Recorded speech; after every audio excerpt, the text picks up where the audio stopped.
Dear student, I, Dr. Harish Gautam, Associate Professor in Zoology, Government College, Kota. So, today we will discuss parthenogenesis in animals. Actually, we will discuss regarding there are two types of parthenogenesis in animal by two ways. That is, first was natural and another was artificial. Actually, जैसा हम समझ सकते हैं कि naturally यदि कुछ हो रहा है तो that comes into a natural type and another that is artificial. Artificial means कि हम कोई आर्टिफिशियली कोई उसको अंदर इंड्यूस करें. दैट पार्थिनोजेनेसिस मीन्स इज़ अनिषेक जनन. तो अनिषेक जनन हम प्लांट्स में भी पढ़ते रहे हैं, उनके अंदर नॉर्मली होता ही है, लेकिन एनिमल्स में ऐसा सोचा जाता है कि नहीं, ऐसा नहीं होता होगा, लेकिन in animals it happens. So we had discussed natural type of parthenogenesis in animals. Now today in e-lecture our that artificial type of parthenogenesis in animals. सबसे पहले यदि हम बात करें कि मतलब विभिन्न जो भी हम बात कर रहे हैं कि चाहे फिज़िकल हो चाहे केमिकल हो, हम आर्टिफिशियल उसके अंदर जब भी हम बात करते हैं तो उसके अंदर बात करते हैं कि डेफिनेटली कोई फिज़िकल फैक्टर्स होंगे, कोई केमिकल फैक्टर्स होंगे, जिनसे जो भी डेवलपिंग एग है वो यदि डेवलप होना चालू हो जाए और पूरा इंडिविजुअल को बनाए तो that is known as artificial type. यदि हम उसको इंड्यूस करते हैं तो वो कृत्रिम या आर्टिफिशियल पार्थिनोजेनेसिस एनिमल्स कहलाता है. यहाँ थोड़ा सा हिस्टोरिकल पार्ट हम बात करें कि सबसे पहले जो है इसके अंदर बॉर्सियर इन 1847 उनने बताया कि जो रेशम के कीड़े जो होते हैं, रेशम की, उनके अंडों में, उनके एग्स में in the presence of light means sun के प्रकाश के अंदर करने के अंदर, ये जैसे उसको सन के उसके अंदर हमने रखा और उनके अंदर वो डेवलपमेंट स्टार्ट हो जाए, और वो जब डेवलपमेंट स्टार्ट हुआ और वो पूरा इंडिविजुअल को बन जाए तो सबसे पहले ये इनने बताया बॉर्सियर ने 1847 के अंदर. तो ये आर्टिफिशियल टाइप हुआ. फिर एक और साइंटिस्ट आए, दैट वाज टिकोमिरोफ इन 1866.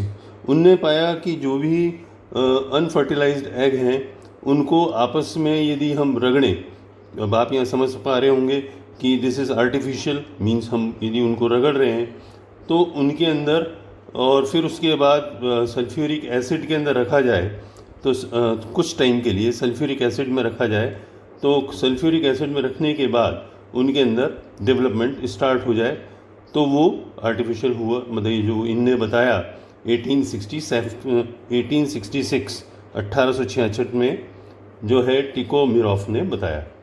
फिर 1896 के अंदर हर्टविग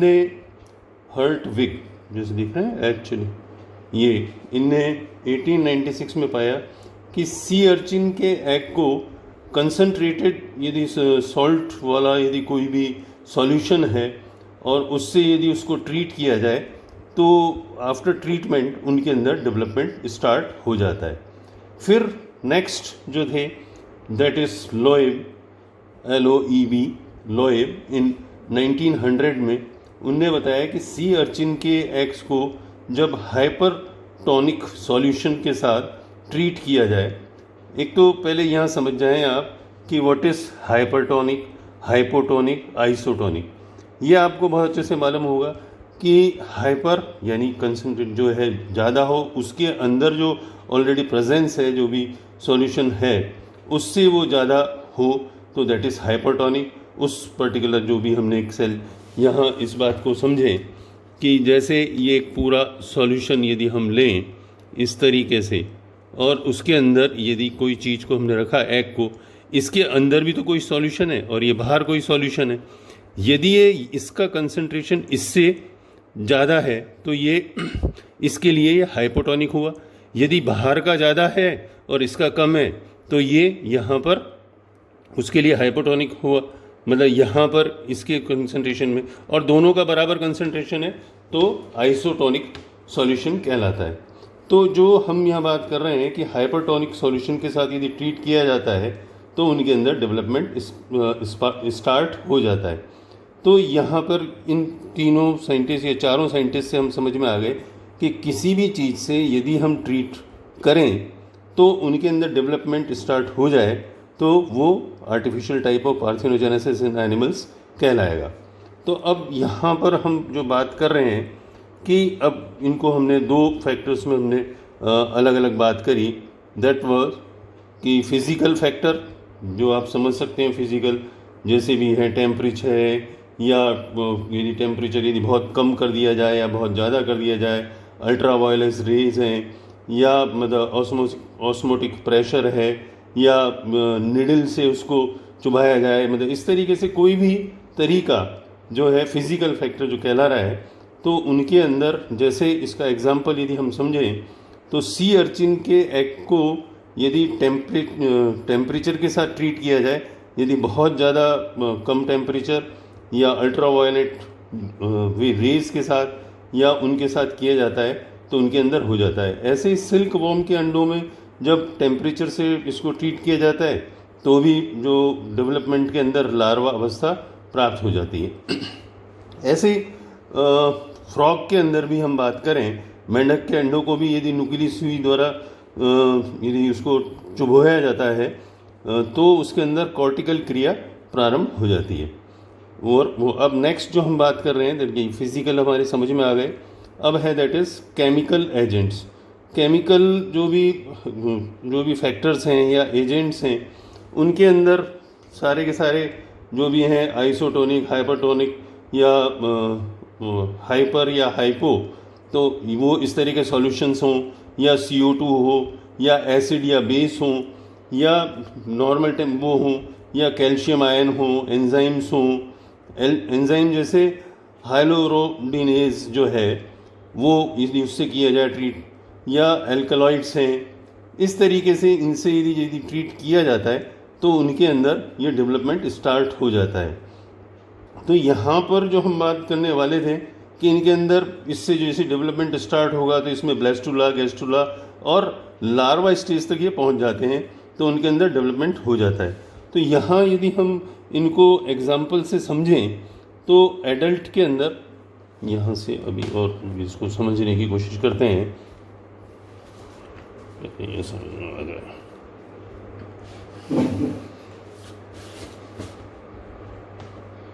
कि इसके अंदर यहाँ पर जो बात हम कर रहे हैं इन एडल्ट, ये जो हम बात कर रहे हैं इन एडल्ट्स में सी अर्चिन या स्टारफिश की एडल्ट जो स्टेजेस हैं उनको हाइपरटोनिक या हाइपोटोनिक उनके साथ यदि किया जाता है तो उनके अंदर वो इंड्यूस हो जाता है। फिर यदि हमने जो बताया कि सिल्क मॉथ के अंदर यदि टेम्परेचर के द्वारा यदि उसको अंदर अनफर्टिलाइज्ड एग है तो उसके अंदर जो है वो डेवलपमेंट स्टार्ट हो जाता है। मेंढक, जैसे हमने पहले बात करी, मेंढक के अंदर सुई जुबाई जाए, या मोरविक ने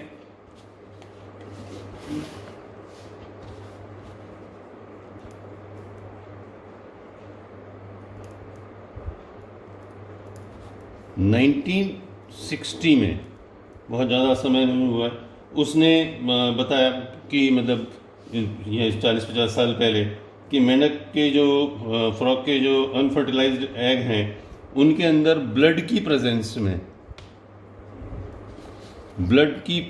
में जो है उसके द्वारा और उसमें निडल यदि हमने प्रिक करी तो उसके अंदर वो उसका फ्रॉग का जो है डेवलपमेंट स्टार्ट हो जाता है। फिर ये तो हमने बात करी एडल्ट के अंदर, जो हम बात कर रहे थे कि एडल्ट के अंदर।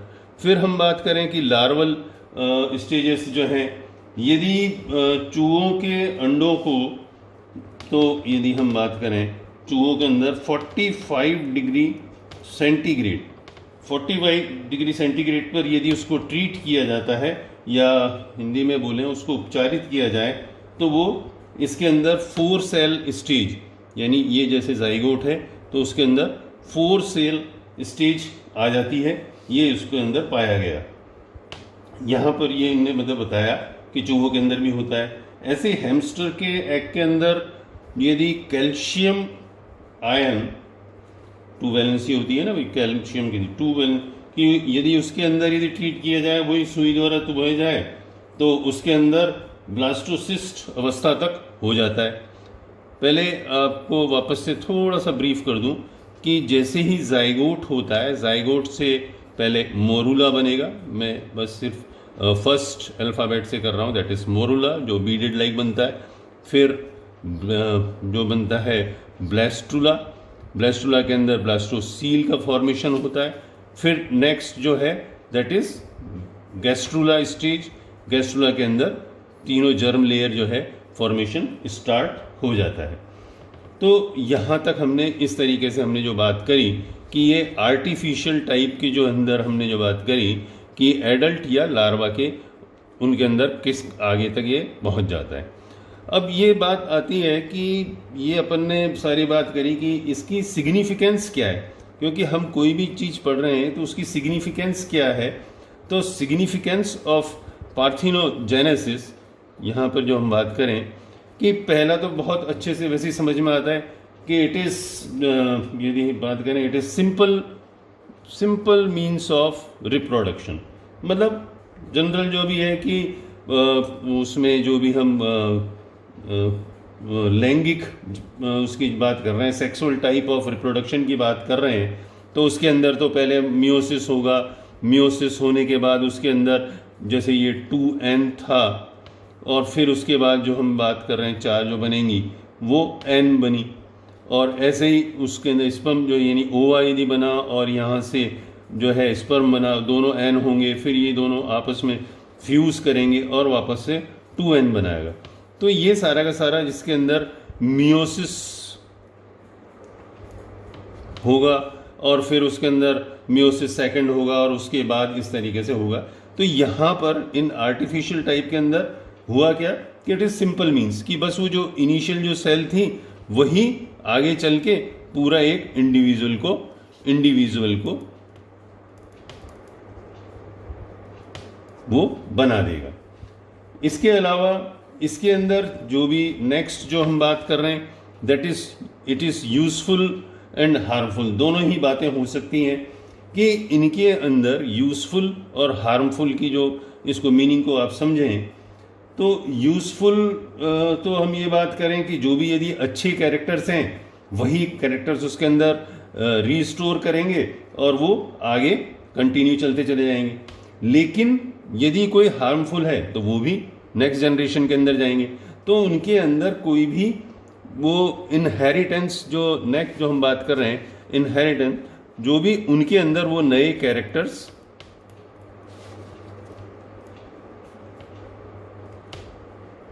नहीं आएंगे। जो हम जो उसमें सेक्सुअल टाइप ऑफ रिप्रोडक्शन में बात करते हैं तो उनके अंदर नए कैरेक्टर्स नहीं आ पाएंगे। यदि वो अच्छे हैं, गुड, तो वो भी कंटिन्यू चलेंगे। यदि हार्मफुल हैं तो वो भी कंटिन्यू चलेंगे। तो इससे नया कोई भी कैरेक्टर्स नहीं आ पाएगा। इसके अलावा इसके अंदर एक और इनहेरिटेंस की हम बात करें, इनहेरिटेंस यानी इसके अंदर क्या होता है कि जो भी वंशागति में जो हम बात करें क्रोमोसोमल जो थ्योरी है वो इसके अंदर कंटिन्यू चलती है। फिर एलिमिनेशन ऑफ कॉपुलेशन, इनके अंदर पूरी तरीके से कहीं कॉपुलेशन होगा ही नहीं, मीनिंग भी समझ में आता है क्योंकि उससे डेवलप हो गया है, तो एलिमिनेशन ऑफ कॉपुलेशन हो जाएगा। इसके अलावा जो that is obstacle in evolution, यानी जो भी जीन का एक्सचेंज ओवर है उससे बनते हैं नए, उससे डेवलपमेंट होता है। तो यहाँ पर जो भी स्पेसिफिक हम जो चाहते हैं या वांछित गुण है उससे निर्माण नहीं हो पाएगा। अतः इसके अंदर इवोल्यूशन का कोई महत्वपूर्ण मतलब इसके अंदर कोई भी महत्वपूर्ण योगदान नहीं है। फिर इसके बाद एक और यहाँ से हम बात करें इसके अंदर एक और जो हम 6 जो नंबर की कंटिन्यूशन में बात कर रहे हैं, इनके अंदर जो है कंट्रोल ऑफ सेक्स रेशो,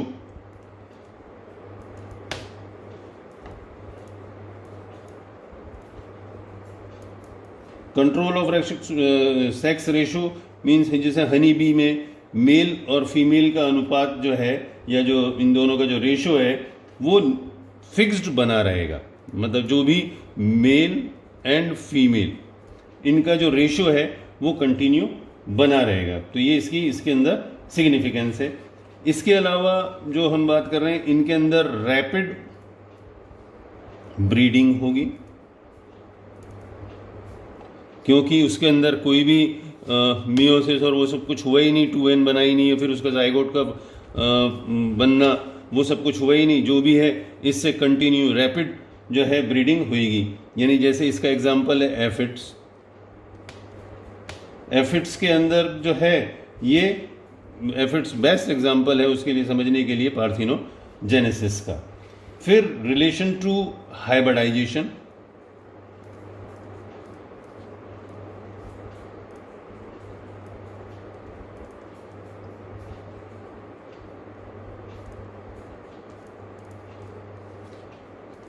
जो इसको हम बात करें हाइब्रिडाइजेशन इज संकरण। तो जो भी हाइब्रिड एनिमल्स है उनके अंदर क्रोमोसोम्स का कोई भी दोनों सुमेल नहीं होते हैं, मतलब वो दोनों नहीं होंगे और गैमीट्स का निर्माण नहीं होता है। ऐसी जो स्टेज बनेगी उसके अंदर रिप्रोडक्शन का एकमात्र जो यदि बचता है, जो भी तरीका बचता है वो सिर्फ पार्थिनोजेनेसिस ही है, जिसके अंदर रैपिड टू मतलब रिलेशन टू हाइब्रिडाइजेशन जो हम बात कर रहे हैं। फिर नेक्स्ट है that is relation to polyploidy.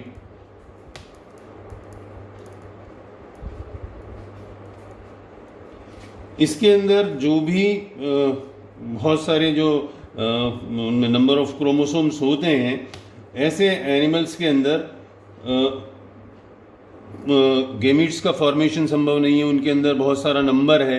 तो ऐसे उसके अंदर यहाँ पर जिनके अंदर नंबर ऑफ क्रोमोसोम्स 46 की बहुत ज़्यादा है, 70 और इससे ज़्यादा है, तो उनके अंदर ये पार्थिनोजेनेसिस बेस्ट वे होगा। तो ये तो हमने सारी की सारी बात करी कि क्या सिग्निफिकेंस हुआ। इसके अलावा नेक्स्ट आता है दैट इज डिसएडवांटेज क्या है इसका।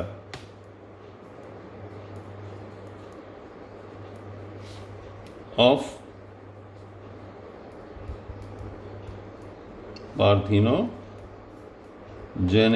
इन एनिमल्स, मतलब ये तो सब हमने बड़ाई की बात कर ली कि अच्छी बात है, जबकि this is not good. In fact होना, यदि क्रॉस फर्टिलाइज होगा तो नेक्स्ट कैरेक्टर्स आते हैं। तो डिसएडवांटेजेस जो है इसमें जीन्स का एक्सचेंज ओवर नहीं होगा, तो इससे नए कैरेक्टर्स कभी भी नहीं आएंगे।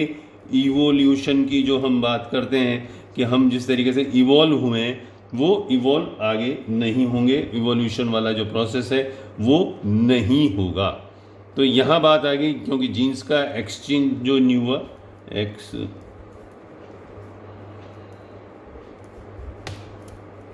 तो वो उसके अंदर यहाँ एक्सचेंज नहीं होगा, तो इवोल्यूशन उसके अंदर आगे नहीं होगा। इसके अलावा इनके अंदर अनुकूलन या एडेप्टेशन इसकी कमी पाई जाएगी। ये क्योंकि जो भी है, क्योंकि वो एलिमिनेट होते चले जाएंगे तो वो उनके अंदर एडेप्टेशन नहीं होगा।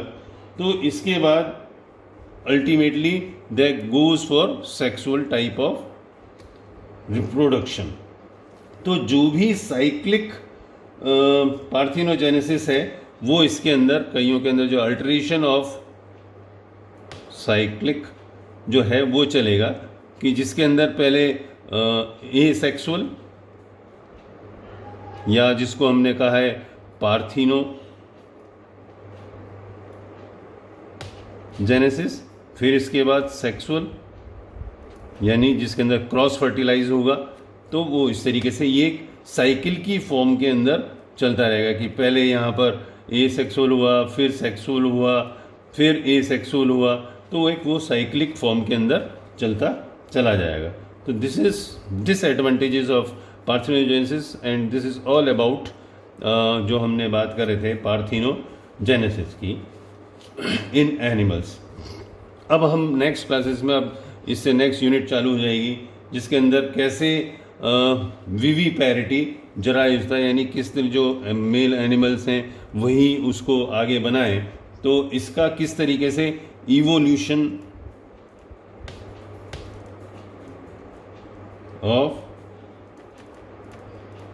विविपैरिटी किस तरीके से, क्योंकि जो पहले एग देते थे और वो एग के बाद ओवोविविपैरस, ओवोपैरस, फिर ओवीपैरस, फिर ओवोविविपैरस एंड फिर विविपैरस।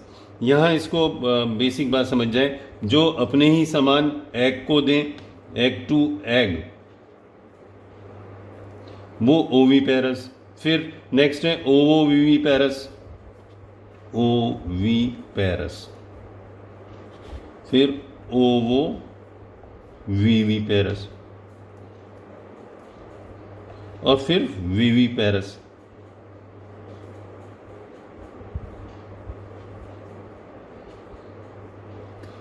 तो जो अपने समान संतति को, जैसे हमने ये कोई भी एनिमल है और वो इसी के समान बनाए तो विविपैरस।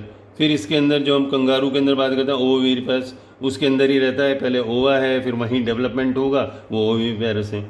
तो किस तरीके से यहाँ तक का जो डेवलपमेंट है उसकी हम बात कर रहे हैं, इवोल्यूशन किस तरीके से हुआ, ये अब जो हमारी नेक्स्ट क्लास होगी, इनको बेसिक मैंने मतलब नेक्स्ट क्लास में जब आप समझेंगे तो आपको ये बेसिक चीज़ मालूम हो कि इससे कैसे इवॉल्व हुए, तो इवोल्यूशन कैसे हुआ वो हम नेक्स्ट क्लास में बात करेंगे। थैंक यू बच्चों।